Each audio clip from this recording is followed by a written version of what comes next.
નમસ્કાર, ગુજરાત ન્યૂઝમાં આપનું સ્વાગત છે। સુરતની નવી સિવિલ હોસ્પિટલમાંથી થઈ બાળકની ચોરી।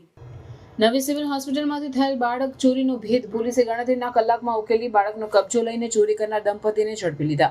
બાળક ચોરી કરવાનું વિચિત્ર કારણ સામે આવ્યું। 4 સંતાનોની માતાએ 5મું બાળક મૃત અવતરતા બાળકની ચોરી કરી।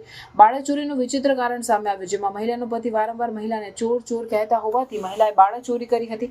બાળક ચોરી કરનાર મહિલા પણ ગર્ભવતી હતી, જેને મૃત બાળક જન્મ્યું હતું।